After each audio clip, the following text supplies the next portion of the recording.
जय हिंद मेरे प्यारे साथियों, आप सभी का स्वागत है आपके अपने channel day to day learning पर। साथियों, यह क्लास SSGD हिंदी का मॉक टेस्ट नंबर 12 आज का क्लास होने वाला है। तो चलिए साथियों स्टार्ट करते हैं। और साथियों आपसे छोटी सी रिक्वेस्ट है कि वीडियो को लाइक कर दीजिए और चैनल को सब्सक्राइब कर दीजिए और ज़्यादा से ज़्यादा शेयर कर दीजिए।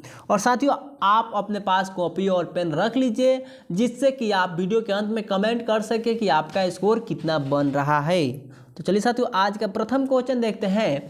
प्रथम क्वेश्चन है, दिए गए वाक्य का वह भाग याद करें जिसमें कोई त्रुटि है। यदि कोई त्रुटि नहीं है तो कोई त्रुटि नहीं है चुने। वाक्य है साथियों, सूखा पड़ने का कारण इस बार फसल कम है।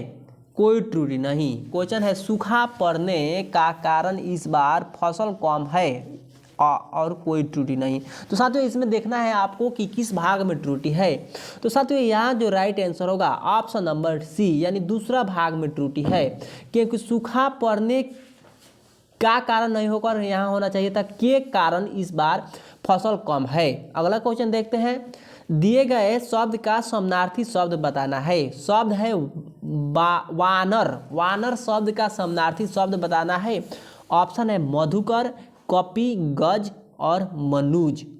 तो साथियों यहाँ जो राइट आंसर होगा ऑप्शन नंबर बी, यानी कपि होगा। और साथियों बानर का अर्थ होता है बंदर। अगला क्वेश्चन साथियों और जानते हैं, मधुकर का अर्थ होता है भंवरा। मधुकर का क्या अर्थ होता है साथियों? तो भंवरा होता है। उसके बाद से हम सभी के सामने है गज का अर्थ होता है हाथी होता है, या हाँ हाथी होता है। उसके बाद साथियों मनुज का अर्थ होता है आदमी। मनुज का अर्थ क्या होता है साथियों? आदमी होता है। अगला क्वेश्चन देखते हैं, रेखांकित खंड को प्रतिस्थापित करने के लिए सबसे उपयुक्त विकल्प का चयन करें। वाक्य है साथियों, यह कहानी महादेवी वर्मा द्वारा लिखी गई है। और रेखांकित खंड कौन सा है? द्वारा लिखी गई है के स्थान पर हम लोग किस ऑप्शन को रख सकते हैं?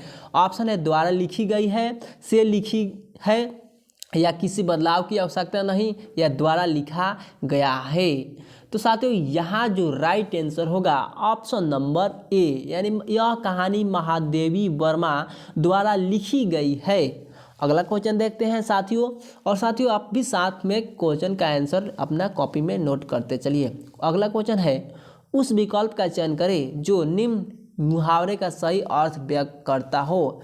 यानी मुहावरा क्या है साथियों? ढाक के तीन पात। मुहावरा है ढाक के तीन पात।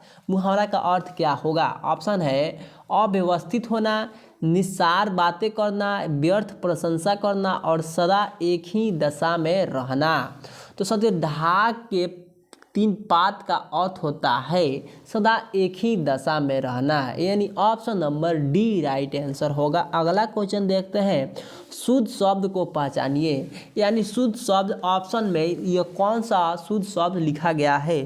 तो साथियों यहाँ जो राइट आंसर होगा ऑप्शन नंबर कुमुदिनी, यानी option number C right answer है।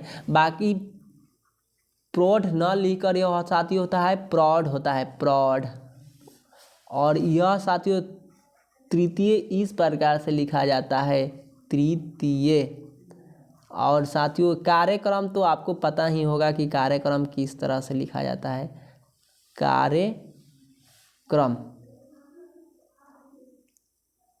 अगला क्वेश्चन है साथियों, रेखांकित खंड को प्रतिस्थापित करने के लिए सबसे उपयुक्त विकल्प का चयन करना है। क्वेश्चन है, आज से उसका लक्ष्य केवल विद्या प्राप्ति होगी। यानी रेखांकित खंड है केवल विद्या प्राप्ति होगी के स्थान पर हम लोग किस ऑप्शन को रख सकते हैं?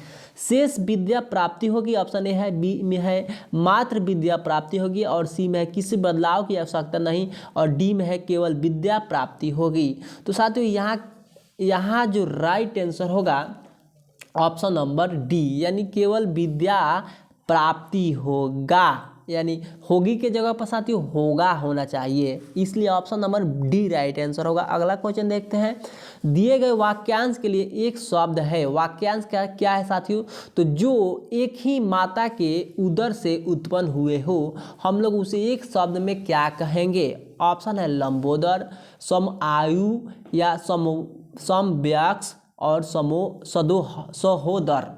तो साथियों जो एक ही माता के उदर से उत्पन्न हुआ हो उसे सहोदर कहा जाता है, यानी option number D right answer होगा। अगला क्वेश्चन देखते हैं साथियों।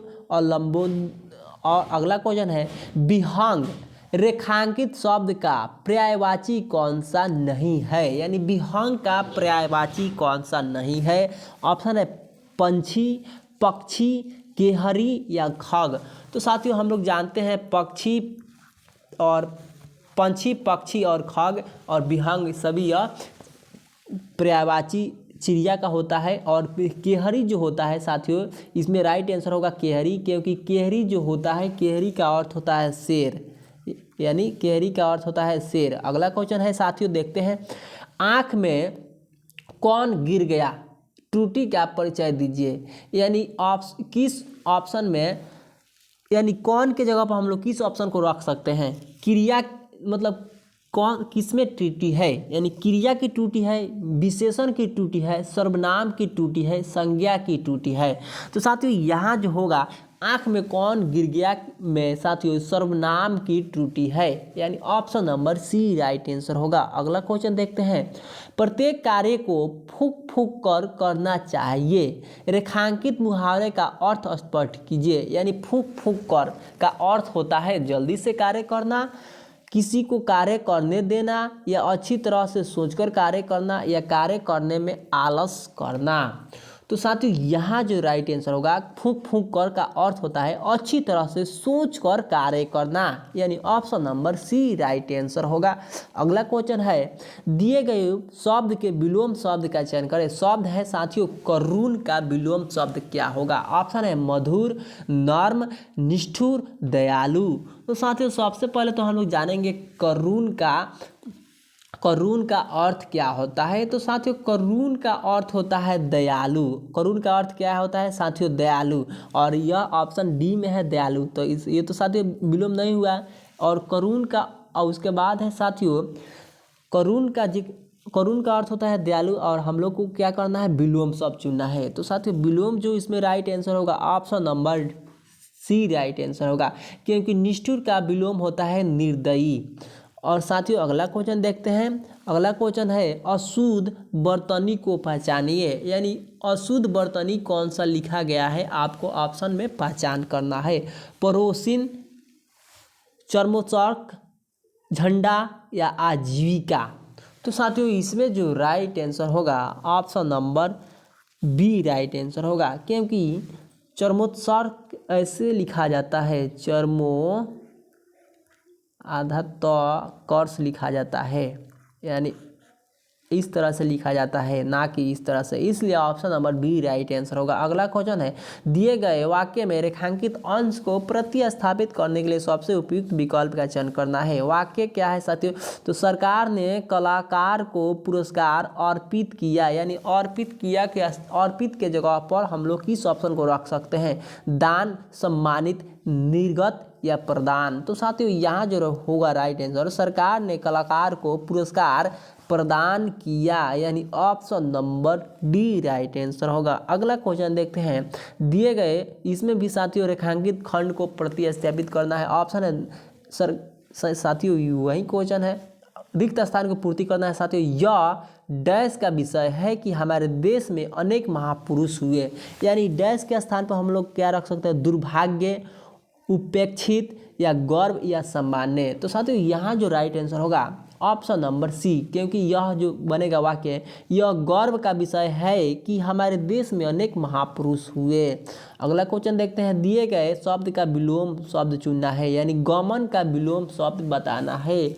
ऑप्शन है प्रस्थान, आगमन, आना, जाना। तो साथियों यहाँ जो राइट आंसर होगा गमन का विलोम होता है आगमन, यानी option number B right answer होगा। और आगमन का अर्थ होता है आना, ठीक, और उसके बाद गमन का अर्थ होता है जाना। अगला क्वेश्चन देखते हैं साथियों। अगला क्वेश्चन है दिए गए वाक्यांश के लिए एक शब्द है, वाक्यांश है जिसका कोई अंग बेकार हो उसे हम लोग एक शब्द में क्या कहेंगे। ऑप्शन है बधिर, कुपोषित, विकलांग या अनाथ। तो साथियों जिसका कोई अंग बेकार हो उसले विकलांग कहा जाता है, यानी option number C right answer होगा। अगला क्वेश्चन देखते हैं। अगला क्वेश्चन है साथियों, प्रत्येक कार्य को फूंक फूंक कर करना चाहिए। तो साथियों यहाँ जो राइट आंसर है अच्छी तरह से सोचकर करना चाहिए। तो साथियों आशा करता हूँ आप सभी को वीडियो पसंद आया होगा। साथियों वीडियो को लाइक कर दीजिए, चैनल को सब्सक्राइब करके ज़्यादा से ज़्यादा शेयर कर दीजिए। तो चलिए साथियों फिर मिलते हैं नेक्स्ट वीडियो में। जय हिंद, जय भारत।